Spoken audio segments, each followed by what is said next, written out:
student, welcome to my class, and today we will discuss about this vector product or cross product. This is my lecture number 4. Before this I have given 3 lectures based on the vector analysis. We have discussed about introduction, the type of vectors, vector addition, subtraction, and then we have discussed about resolution of vector. Then we have discussed about dot product or scalar product, and now today we will discuss about this cross product. So cross product यहाँ पर इसको vector product या cross product दोनों ही कहते हैं. क्यों कहते हैं उसके पीछे रीज़न है कि अगर हम एक ए क्वांटिटी, एक ए वेक्टर क्वांटिटी और एक बी वेक्टर क्वांटिटी ले रहे हैं, इनके बीच में हमने एक क्रॉस सिंबल लगाया. हम मल्टीप्लिकेशन कर रहे हैं. मल्टीप्लिकेशन 2 टाइप के होते हैं, एक डॉट मल्टीप्लिकेशन और एक क्रॉस मल्टीप्लिकेशन. लेकिन ये सिंपल मल्टीप्लिकेशन इसलिए नहीं है क्योंकि हम वेक्टर क्वांटिटी के बीच में मल्टीप्लिकेशन कर रहे हैं. तो यहाँ पर ए और बी के बीच में ये सेकेंड काइंड मल्टीप्लिकेशन है जिसको हम क्रॉस सिंबल से यूज़ करते हैं. इससे पहले हमने जो डॉट पढ़ा था वो A dot B symbol use होता था. ठीक है. अब यहाँ पर जो रिजल्टिंग क्वांटिटी आती है वो भी एक वेक्टर क्वांटिटी आती है. जब इन दोनों को मल्टीप्लाई करेंगे, प्रोडक्ट लेंगे इनका, तो जो भी रिजल्टेंट क्वांटिटी आएगी, अगर वो क्वांटिटी एक वेक्टर क्वांटिटी आ रही है तो इस टाइप के मल्टीप्लिकेशन को हम वेक्टर प्रोडक्ट कहते हैं. तो I hope the naming is clear to you कि why we are using cross product और वेक्टर प्रोडक्ट. क्रॉस सिंबल का अलग मीनिंग होता है, डॉट सिंबल का अलग मीनिंग है.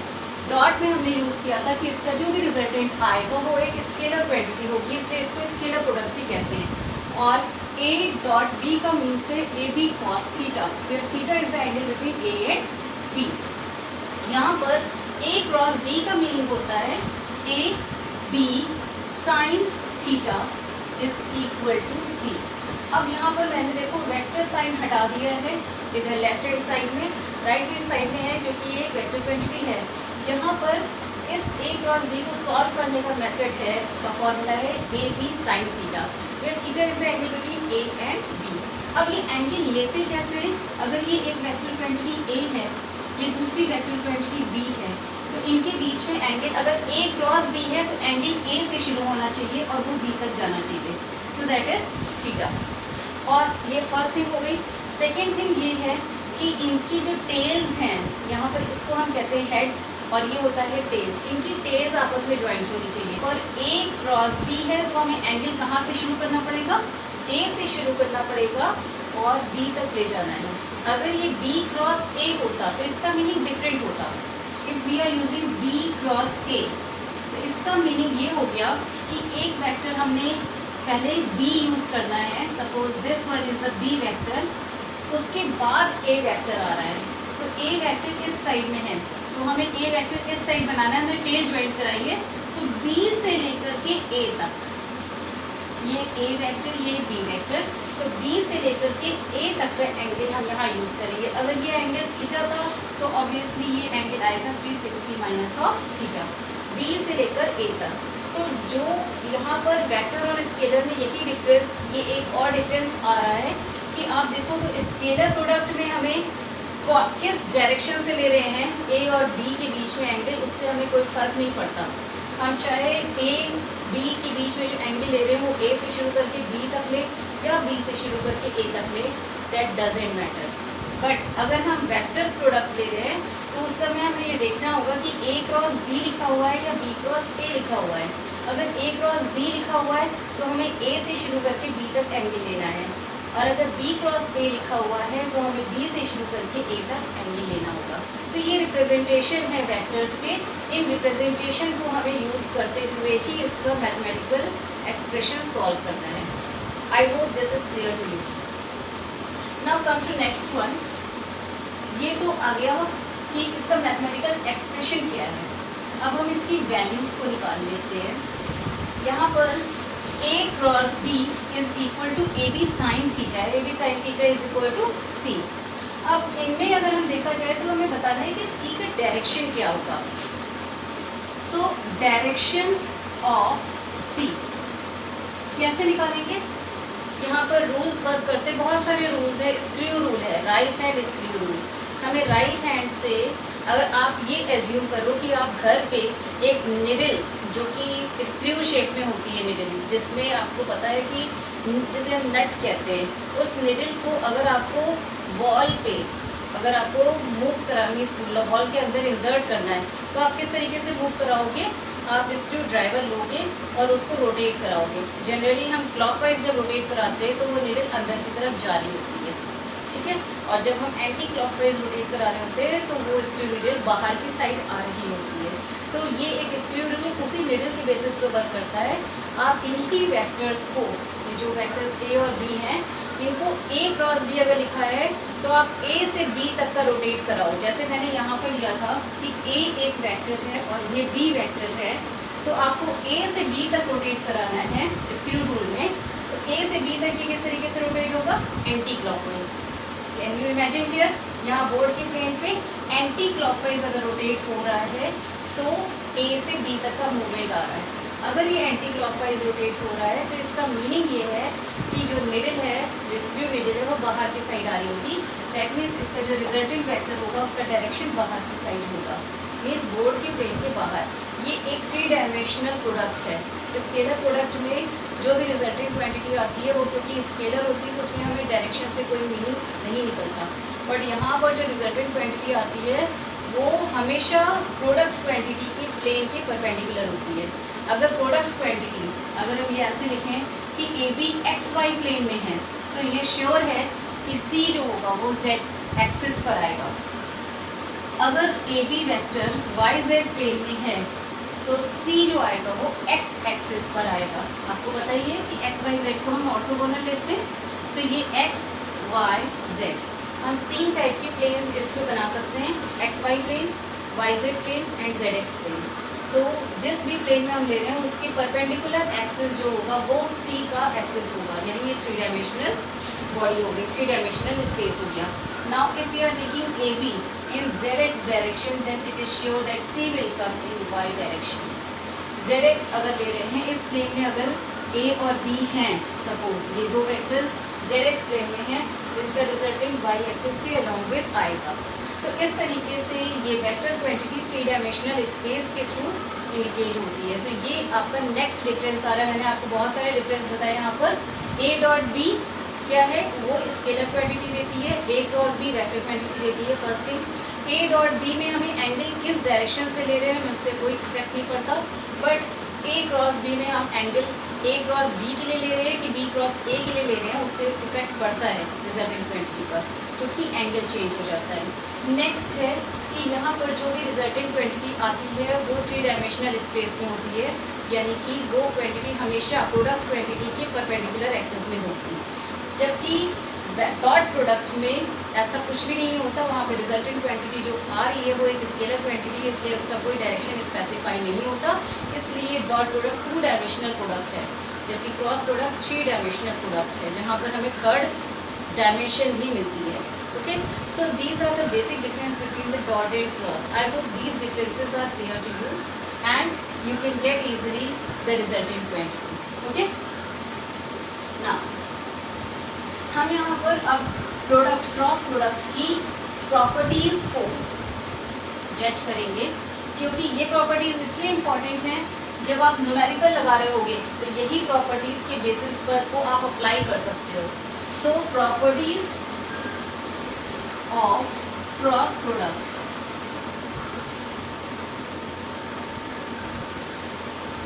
सो फर्स्ट प्रॉपर्टी, सबसे पहली प्रॉपर्टी ले लेते हैं कि जो क्रॉस प्रोडक्ट होते हैं ए क्रॉस बी, इसको हम ए बी साइन थीटा से यूज करते हैं, where theta is the angle between A and B. And if we are taking B cross A, then B cross A will come as A B sine 360 minus theta. हो गई? अभी आपको बताया था इससे पहले फिगर में, तो 360 माइनस थीटा आ रहा होगा। अब ये 360 माइनस थीटा साइन किस कोऑर्डिनेट में पहुंच गया? यहाँ देखो, ये फर्स्ट क्वाड्रेंट है, ये सेकंड क्वाड्रेंट है, ये थर्ड है, ये फोर्थ है। 4 क्वाड्रेंट होते हैं।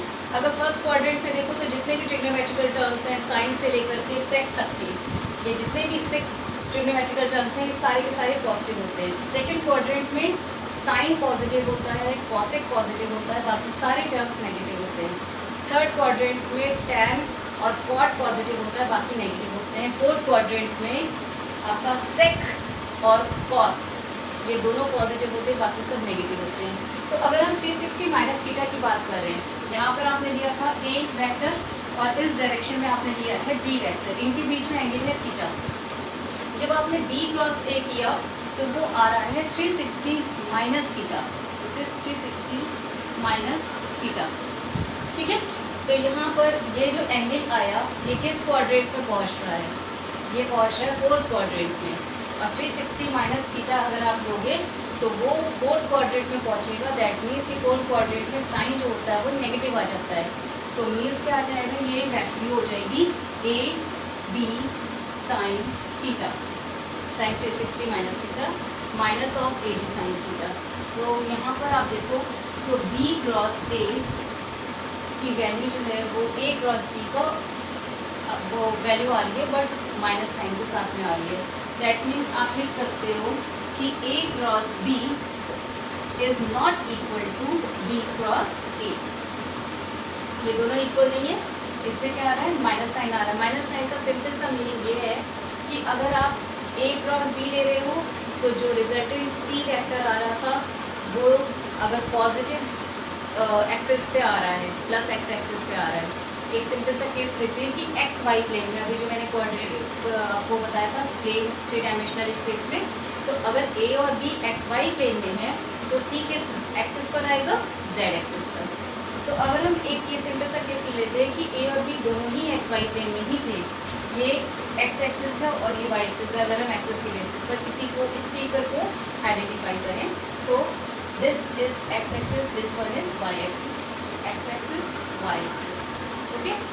तो यहाँ पर अगर इन एक्सेस के बेसिस पर भी आप देखो तो इन एक्सेस के बेसिस पर भी आपको ये पता चलेगा कि जो रिजल्टेंट वेक्टर है, ये जब स्क्रू मैंने आपको स्क्रू रूल बताया, स्क्रू रेल के बेसिस पर क्या होगा कि ये रिजल्टेंट वेक्टर बाहर की साइड आ रहा होगा। अगर आप ए बी करते हो, सॉरी बी क्रॉस ए करते हो तो स्क्रू और रिवर्स डायरेक्शन में रोटेट होगा।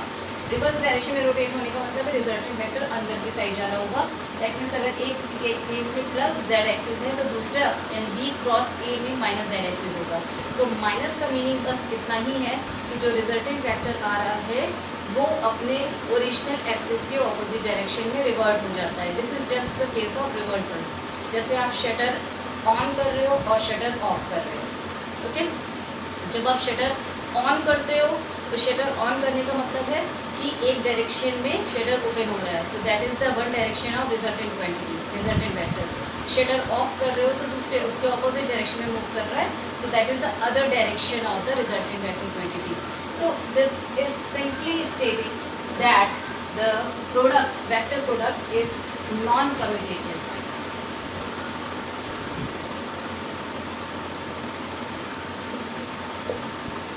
नॉन कम्यूटेटिव होता है आपका वेक्टर प्रोडक्ट, ठीक है। अच्छा, ये अगर आपको स्क्रू रूल डिफिकल्ट लगता है तो एक रूल और होता है जिसको आप बहुत सिंपल वे में लिख सकते हो। ये आपका हैंड है, राइट हैंड आपको इसमें यूज़ करना है। स्वीप रूल मैं इसे कहती हूँ। जैसे कि आपने ये फिंगर्स पे स्ट्रेच किया हुआ है, अपनी फिंगर्स को उस डायरेक्शन में रोटेट कराना है जिस डायरेक्शन में वेक्टर क्वांटिटीज़ का प्रोडक्ट दिया हुआ है, जिस सीक्वेंस में। अगर ए क्रॉस बी दिया हुआ है तो ए से बी तक रोटेट कराना है, अगर बी क्रॉस ए दिया हुआ है तो बी से ए तक रोटेट कराना है। तो उसमें जो भी थंब का डायरेक्शन आएगा that is the direction of resultant quantity. तो यहाँ पर आप देखो, अगर मैंने ए से बी तक रोटेट कराया तो ये वन डायरेक्शन में रोटेट हो रही है फिंगर्स ए से बी तक, और थंब का डायरेक्शन अप है। अगर मैं बी से ए करती हूँ just reverse of the previous direction, तो फिंगर प्रीवियस डायरेक्शन में रिवर्स होंगी तो थंब का डायरेक्शन डाउन हो गया, तभी ये रिवर्स डायरेक्शन में रिवर्स हो कर्ल होगी।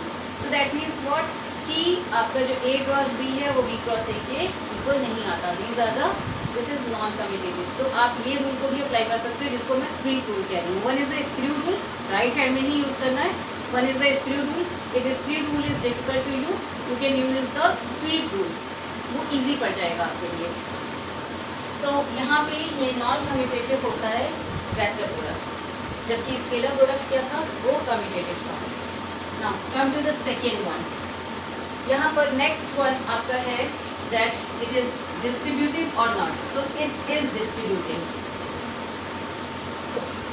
सो vector product are distributive means क्या है कि अगर हम तीन वेक्टर ले लेते हैं ए क्रॉस बी प्लस सी, तो इसका सिंपल मीनिंग होता है A cross B plus A cross सी। ठीक है, ये जो वेक्टर प्रोडक्ट है ये डिस्ट्रीब्यूट हो रहा है, ए वेक्टर डिस्ट्रीब्यूट हो रहा है बी और सी में, इसलिए इसको डिस्ट्रीब्यूटिव लॉ कहा जाता है। तो वेक्टर प्रोडक्ट में डिस्ट्रीब्यूटिव लॉ ओबे होता है and you can check it. जब मैं आपको नेक्स्ट प्रॉपर्टी बताऊंगी तो आप इसको चेक कर सकते हो कि ये इक्वल आ रहे हैं कि नहीं आ रहे हैं। Okay, so not to worry about this कि आपको अभी एज सच इसको लिख देना है distributive. Third one, it is non associative. So non associative का मीन्स क्या है कि अगर हम वेक्टर प्रोडक्ट में क्रॉस एसोसिएट करने की कोशिश करते हैं, A cross B cross C, ये तीन वेक्टर्स हैं जो इस तरीके से प्रोडक्ट में आ रहे हैं, तो इनका जो रिजल्टेंट होगा this is not equal to A cross B cross C. Means क्या किया है कि पहले बी और सी एसोसिएटेड थे, बाद में उसको ए से मल्टीप्लाई किया गया था, क्रॉस किया गया था। अब यहाँ पर ए और बी को एसोसिएट कर दिया गया है और सी को नेक्स्ट ए और बी के प्रोडक्ट के साथ में वेक्टर प्रोडक्ट लिया जाएगा। सो ये दोनों इक्वल नहीं आते हैं, एसोसिएटिव लॉ फॉलो नहीं होगा। इसको भी आप चेक कर सकते हो जब मैं आपको unit vector property cross product में बताऊंगी। So this is non associative, ये एसोसिएटिव लॉ का फॉलो नहीं करता है। यहाँ पर आप एग्जाम्पल्स भी ले सकते हो, कुछ एग्जाम्पल्स होते हैं। So fourth property for parallel vectors, the dot the cross product is, ठीक है, पैरेलल वेक्टर्स ले रहे हैं यानी ए एक वेक्टर है तो बी उसके पैरेलल है। अगर पैरेलल वेक्टर होते हैं तो उनके बीच में एंगल कितना होता है, 0। अगर हम यहाँ पर ए क्रॉस बी लेते हैं तो कितना आ जाएगा, ए बी साइन थीटा, ठीक है, और साइन थीटा यहाँ पे कितना हो जाएगा, साइन 0। साइन 0 इज 0, तो इसका जो रिजल्टेंट वेक्टर आएगा वो खाली 0 नहीं है, वो क्या है, 0 वेक्टर है, वेक्टर क्वांटिटी में। सो अगर हम दो वेक्टर्स पैरेलल ले लेते हैं तो उनका क्रॉस प्रोडक्ट हमें 0 वेक्टर देता है। तो ऐसे वेक्टर्स की कोई वैल्यू नहीं होती है। जैसे कि मैं आपको एग्जांपल इसका बताती हूँ, del cross b del cross e, ये दो केसेस हैं। तो डेल क्रॉस ई की वैल्यू होती है 0। अब डेल कहाँ से आ गया, डेल भी एक वेक्टर क्वांटिटी होता है, this is del cross E, this is equal to 0, यानी ई जो होता है वो इररोटेशनल वेक्टर होता है, जबकि डेल क्रॉस बी ये वैल्यू 0 नहीं होती है। क्यों, क्योंकि बी रोटेशनल वेक्टर होता है। ये ई इररोटेशनल वेक्टर है इलेक्ट्रिक फील्ड और बी रोटेशनल वेक्टर है मैग्नेटिक फील्ड। तो यहाँ पर अगर पैरेलल वैल्यूज है तो पैरेलल वैल्यूज का रिजल्ट जो आएगा, वेक्टर रिजल्ट आएगा वो 0 होगा। फिफ्थ, अगर हम परपेंडिकुलर ले लेते हैं और perpendicular vectors, so obviously cross product 0 नहीं होगा।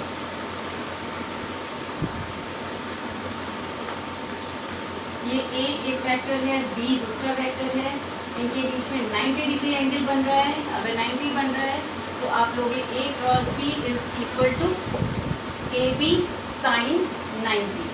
साइन 90 का मीन्स क्या होता है कि 1, और साइन की मैक्सिमम वैल्यू होती है 1, यानी हमें जो यहाँ पर ये वेक्टर साइन नहीं लगेगा, यहाँ पर ए बी साइन 90 इज 1।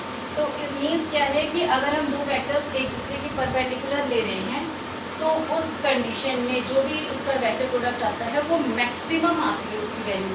क्यों, क्योंकि साइन 90 की मैक्सिमम वैल्यू है, साइन 90 की 1 होती है value which is the maximum value for sine terms. Okay, तो यहाँ पर आपको क्या मिलेगा, resultant is the magnitude of the vector which is the maximum value for this cross product. So that is why we gain the maximum value of that vector product. I hope this point is clear. Now we will judge the vector product in the case of unit vector, जो बहुत useful है। Unit vector cross product, इनको check करते हैं। So I cross i, i cross i means same vector. Same vector i और i क्या है, एक ही लाइन में हो जाएंगे। आई का मीनिंग क्या होता है, एक्स एक्सिस के अलाउंग जो वेक्टर होता है उसको आई यूनिट वेक्टर कहते हैं। जे एक्सिस के अलाउंग, वाई एक्सिस के अलाउंग जो होता है उसको जे यूनिट वेक्टर कहते हैं। जेड एक्सिस के अलाउंग जो होता है उसको के यूनिट वेक्टर कहते हैं। ठीक है, अगर हम आई क्रॉस आई ले रहे हैं तो इसका मतलब है कि दोनों ही यूनिट वेक्टर किसके अलाउंग है, एक्स एक्सिस के अलाउंग, तो दे आर पैरेलल वेक्टर। और पैरेलल वेक्टर के लिए हमें क्या निकाला है रिजल्ट, क्या आना चाहिए, जीरो, क्योंकि एंगल कितना हो जा रहा है, जीरो। तो यहाँ पर इनका रिजल्ट जीरो आता है। सिमिलरली जे क्रॉस जे का रिजल्ट भी जीरो आएगा। सिमिलरली के क्रॉस के का रिजल्ट भी जीरो आएगा। ओके, जबकि डॉट में, डॉट प्रोडक्ट में आई क्रॉस आई का रिजल्टेंट आया था 1। ठीक है, क्यों, i i magnitude multiplied by cos zero is 1, तो वहाँ पर वैल्यू जीरो नहीं आती, जबकि यहाँ पर वैल्यू जीरो आ रही है। ठीक है, तो यूनिट वेक्टर के सेल्फ क्रॉस प्रोडक्ट में आंसर जीरो आ रहा है। अब चेक कर लेते हैं आई क्रॉस जे का रिजल्ट कितना आएगा। So I cross j are the perpendicular vector, this is i, this one is j. 90 degree angle इनके बीच में बन रहा है, तो इसका रिजल्टेंट आएगा mod of I mod of J and यहाँ पर साइन 90। मॉड आई मॉड जे का मीनिंग क्या होता है, 1। यहाँ पे देखो मॉड आई का मीन्स 1, मॉड जे का मीनिंग 1। ठीक है, साइन 90 का मीन्स 1। लेकिन अब यहाँ पर अगर हम सिंपली 1 1 1 रख देते हैं तो इसका मीन्स हो गया कि ये तो एक स्केलर वैल्यू होगी। इसका डायरेक्शन क्या है, तो डायरेक्शन हम कहाँ से फाइंड आउट करेंगे, दिस रूल। यहाँ पर आई, देखो यहाँ पर आई और जे, पहले हमने क्या किया, आई क्रॉस जे, तो आई क्रॉस जे में ये रूल अप्लाई करूँ। यहाँ पर मैंने अपने पाम को ओपन कर दिया, पाम को मैंने आई से लेकर जे तक रोटेट कराया, तो मेरा थंब इस डायरेक्शन में आएगा। अगर मैं जे से आई तक रोटेट कराना चाहूँ तो थंब कहाँ जा रहा है, बोर्ड के अंदर जा रहा है। यहाँ पर क्या है, देखो आई से लेकर जे तक कराएंगे तो थंब बोर्ड के बाहर आएगा। इसका मतलब ये है कि अगर हम आई क्रॉस जे ले रहे हैं तो इसमें रिजल्टेंट जो वेक्टर आएगा उसका डायरेक्शन किस डायरेक्शन में आएगा, पॉजिटिव, ये प्लस के डायरेक्शन यानी कि z डायरेक्शन में आएगा, प्लस z एक्सिस में। तो इसमें हम जो इसका रिजल्टेंट लिखेंगे, क्योंकि मैग्नीट्यूड तो 1 हो गया है, इसका जो डायरेक्शन होगा वो क्या आएगा, k। So I cross j is equal to k।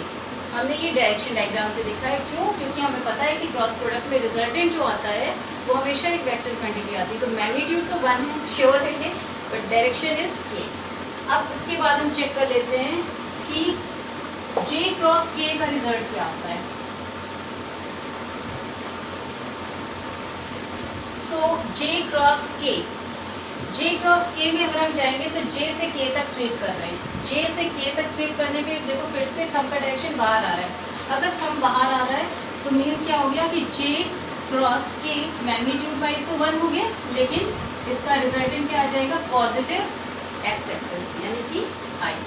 J और K यानी Y और Z प्लेन अगर हमने लिया है तो इसके रिजल्टेंट का जो डायरेक्शन आना चाहिए वो कहाँ आना चाहिए, एक्स एक्सिस के साइड। तो यहाँ पर प्लस हो रहा है क्योंकि बोर्ड के पेन के बाहर आ रहा है, अगर बोर्ड के पेन के अंदर जाएगा तो माइनस आएगा। अब K क्रॉस I ले लेते हैं, तो K क्रॉस I का रिजल्ट कितना आ रहा है, K मीन्स क्या है, Z एक्सिस और I है एक्स एक्सिस। तो Z से लेकर X तक स्विप करेंगे तब भी थंब बाहर आएगा, तो that means it is equal to J। So I cross j के होता है, जे क्रॉस के आई होता है, के क्रॉस आई जे हो जाता है। इसको एक सिंपल रूल से हम आइडेंटिफाई करते हैं और वो रूल है एंटी क्लॉकवाइज रूल। इसको हमने कहाँ से सॉल्व किया, हमने ये राइट हैंड स्वीप रूल से सॉल्व किया है। तो स्वीप रूल में अगर देखो आपके सामने अगर वॉल पे क्लॉक लगी हुई हो तो क्लॉक के अकॉर्डिंग्स में अगर हम देखते हैं, सो दिस डायरेक्शन, ये जो आप यहाँ पर अगर क्लॉक लगी है तो हम क्लॉक के ऑपोजिट डायरेक्शन में अगर हम देखते हैं यानी एंटी क्लॉकवाइज डायरेक्शन, तो एंटी क्लॉकवाइज डायरेक्शन जो आता है उस बेसिस पर थंब हमारा बाहर आ रहा है, और अगर हम क्लॉकवाइज डायरेक्शन कर देते हैं तो उस बेसिस पर थंब हमारा अंदर चला जाता है। तो मीन्स क्या है कि बाहर आने का मतलब मैंने क्या लिया है, positive directions of X Y Z axis, अंदर आने का मीन्स है कि नेगेटिव डायरेक्शन। सो यहाँ पर अगर हम इसको एंटी क्लॉकवाइज डायरेक्शन में सेट करते हैं ये तीनों यूनिट वेक्टर्स को, ये आपका ये this one is clockwise direction, this one is anti clockwise direction. ठीक है, तो ये यहाँ आप समझ लो इस बोर्ड पे एक क्लॉक लगी है, उस क्लॉक में ये एंटी क्लॉकवाइज डायरेक्शन में वेक्टर्स रोटेट कर रहे हैं। So this is I J and के, ये यूनिट वेक्टर्स मिल रहे हैं। अब यहाँ पर आई क्रॉस जे, जो एंटी क्लॉकवाइज डायरेक्शन है, i cross j that is equal to क्या आ रहा है के। हमारे इस रोटेशन में जो हमें सामने वेक्टर मिलेगा वो रिजल्टेंट वेक्टर है। सो आई क्रॉस जे जब कर रहे हैं तो हमें के मिल रहा है, जे क्रॉस के कर रहे हैं तो हमें आई मिल रहा है, और के क्रॉस आई कर रहे हैं तो हमें जे मिल रहा है। अब इसी का रिवर्स सोचो, इसको हमने रिवर्स कर दिया इस डायरेक्शन में, तो अब यहाँ पर आई की जगह क्या आ जाएगा, माइनस आई, माइनस के और माइनस जे। ठीक है, रिवर्स कर दिया, तीनों यूनिट वेक्टर्स को भी हमने सिंपल उसका चेंज कर दिया। तो अब ये अगर क्लॉकवाइज मूव करेगा तो माइनस आई माइनस जे, यानी हमने क्या लिया था के क्रॉस आई, यहाँ पे क्या हो गया आई क्रॉस के, माइनस माइनस तो प्लस हो जाएगा। माइनस जो होता है मैथमेटिकल एक्सप्रेशन है तो उसमें वेक्टर तो लगना नहीं है, यहाँ पर क्या आ जाएगा आई क्रॉस के, आई क्रॉस के का रिजल्ट क्या आ रहा है जे। अब यहाँ पर देखो मैं यहाँ ऐसे लिख रही हूँ माइनस आई क्रॉस, इस डायरेक्शन में मूव कर रहे हैं, minus i cross minus k that is equal to minus j. अब यहाँ माइनस माइनस तो ये रिमूव हो जाएंगे, माइनस माइनस देखो plus, so I cross k that is equal to minus j. Okay, अब यहाँ देखो आपको के क्रॉस आई क्या था जे, आई क्रॉस के क्या होना चाहिए माइनस जे। क्यों? क्योंकि वेक्टर प्रोडक्ट कम्यूटेटिव नहीं होता है, ये नॉन कम्यूटेटिव है, तो ऑब्वियसली जो रिजल्ट आने चाहिए वो, अगर हम रिवर्स डायरेक्शन करें ए क्रॉस बी है तो ये बी क्रॉस ए है, तो obviously A cross B should be equal to minus of B cross A, क्योंकि ये कम्यूटेटिव नहीं होता है। सो यहाँ पर हमें सेम रिजल्ट उस तरीके से मिल जा रहा है। इसी तरीके से अगर माइनस के माइनस जे को देखो तो minus k cross minus j that is equal to minus i. हम क्लॉकवाइज डायरेक्शन में मूव कर रहे हैं, आप यहाँ देखो तो माइनस माइनस हट जाएंगे, प्लस हो जाएगा, so k cross j is equal to minus i. और यहाँ पर क्या था j cross k is equal to i, तो के क्रॉस जे क्या होना चाहिए माइनस आई होना चाहिए, this is also correct one. फिर उसके बाद हम देंगे minus J minus I, so minus J cross minus I that is equal to क्या आ रहा है माइनस के। आप पे माइनस और माइनस प्लस हो जा रहे हैं, तो j cross i is equal to minus k, और यहाँ पे आई क्रॉस जे क्या आया था के आया था, इसका रिवर्स आ रहा है। So that means that unit vector cross product also obeying that non-commutative law, it does not obey commutative law, got it। तो यहाँ पर ये जो रिजल्ट है वो हम इसको इस डायरेक्शन में निकाल सकते हैं। सिंपल सी मीनिंग है कि डायरेक्शन निकालने के लिए हमें क्या करना होगा, एंटी क्लॉकवाइज डायरेक्शन बनाएंगे तो हमें पॉजिटिव यूनिट वेक्टर्स मिलते जाएंगे, और अगर हम क्लॉकवाइज डायरेक्शन बनाते हैं तो हमें नेगेटिव यूनिट वेक्टर्स मिलेंगे, ऑपोजिट डायरेक्शन वेक्टर्स मिलेंगे। So I hope this property is clear to you, it is very important. अब इस प्रॉपर्टी के बाद हम वो सारी चीज़ें चेक कर सकते हैं जो अभी हम एसोसिएटिव लॉ और डिस्ट्रीब्यूटिव लॉ को चेक कर रहे थे, और उससे पहले हमें एक लास्ट प्रॉपर्टी चेक करनी है, and that is the cross product in the resolution of vector. ठीक है, तो अभी तक कितनी हो गई थी मैं लिखी नहीं, यहाँ पर एज्यूम कर लेते 6th है, देख लेना आप 7th की 6th थी।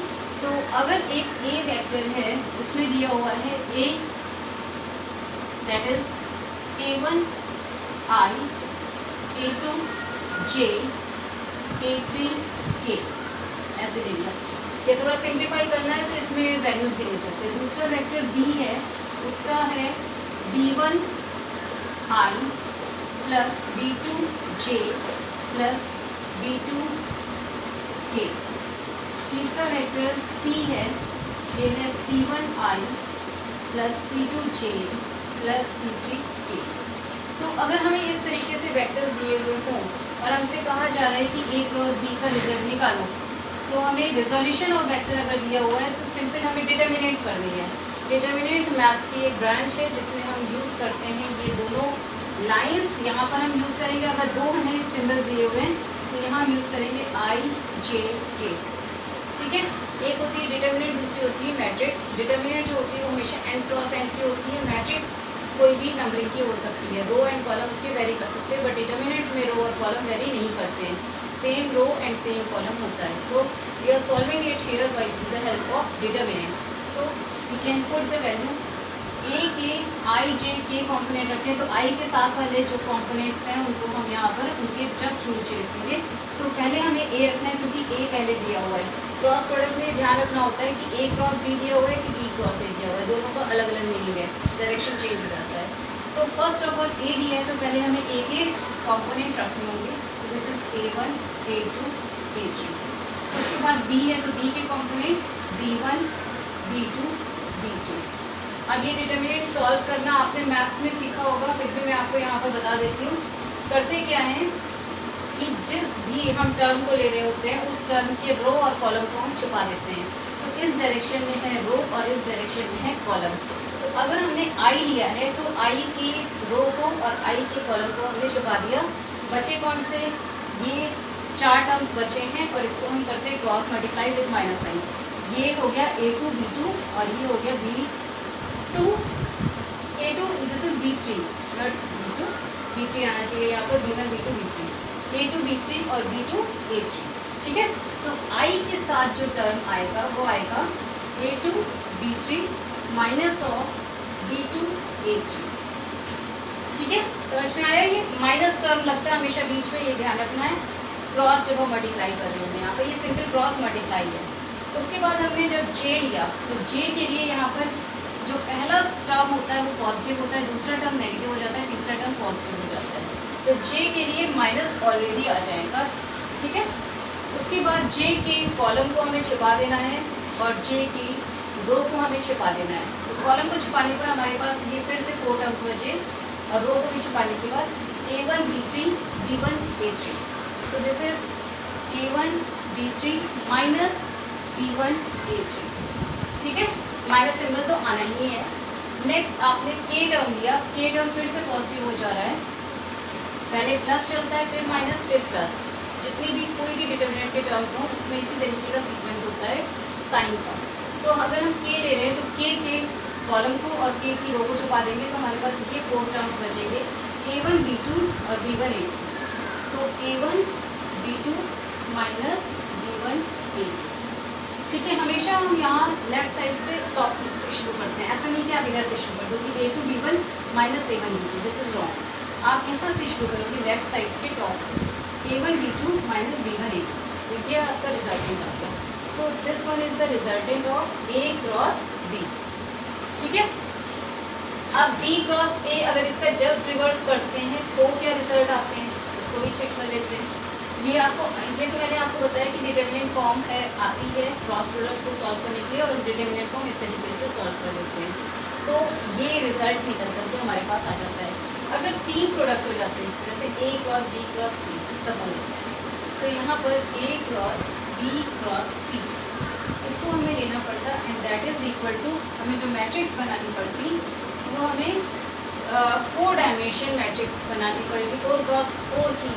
इस मैट्रिक्स की डिटर्मिनेंट, मैट्रिक्स और डिटर्मिनेंट में मैंने आपको डिफरेंस बताया। मैट्रिक्स में कॉलम और रो वेरी कर सकते हैं बट डिटर्मिनेंट में सेम होते हैं। तो यहाँ पर A cross B cross C है तो इसको हम यूज़ करेंगे A1 A2 A3, 3 क्रॉस 3 की मैट्रिक्स ले लेते हैं, B1 B2 B3 C1 C2 C3।